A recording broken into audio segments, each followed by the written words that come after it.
Hello, good morning. Okay, let's go straight to the point. Ano po ba ang message ni God for us today from Mass? Actually, medyo interesting po yung messages po na natutunan ko today. Number one, have a childlike trust in God. So, naalala nyo ba nung mga bata pa tayo na wala tayong iniisip sa buhay natin kundi maglaro lang, maging masaya lang, walang iniisip ng mga problema tungkol sa pera or sa family or sa ibang responsibilities, yun ang gusto ni God na mangyari sa atin ngayon.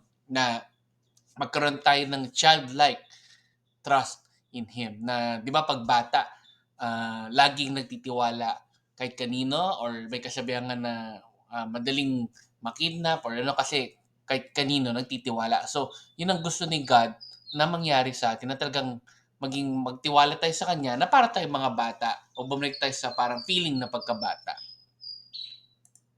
Next, have a childlike joy in ordinary things in life.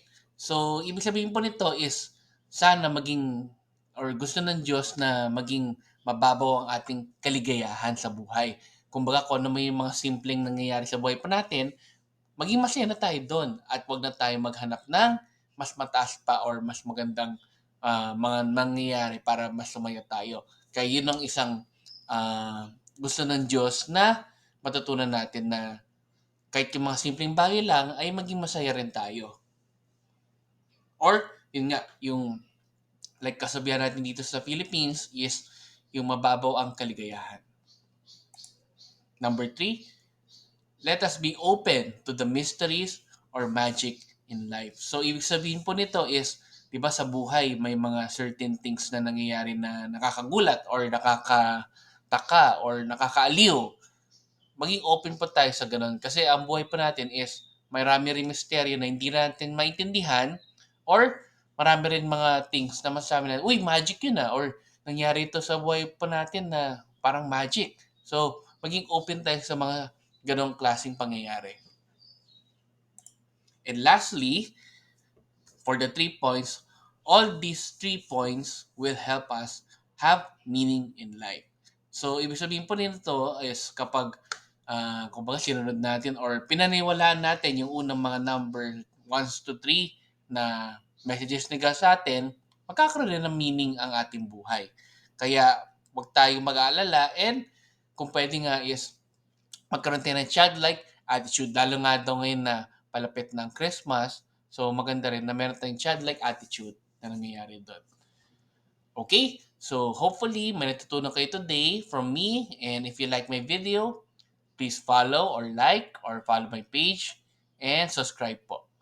Let's end again with a simple prayer. In the name of the Father, Son, and the Spirit. Amen. Lord, sana po ay bigyan niyo po kami ng childlike attitude na mag-trust po sa inyo. And kung kahit man mga simpleng bagay sa buhay po namin ay ma-appreciate po namin and maging masaya rin tayo or kami sa mga simple things na yon na masasabi nga nyo na magbibigay meaning sa buhay po namin. Amen. In Father, Son, and Spirit. Amen. So good morning po ulit. See you guys tomorrow and let's end again with our simple Thanksgiving prayer. Daily thank you prayer. Lord, thank you very much for all the blessings that you are giving us every day. Thank you for our food, safety, security, guidance, and all your blessings. Please avoid us getting sick from all illnesses and forgive us for all our sins. Lord, I pray that all our hopes and dreams will come true in your own time. Again, Lord, thank you for all the blessings that you have given us. Amen.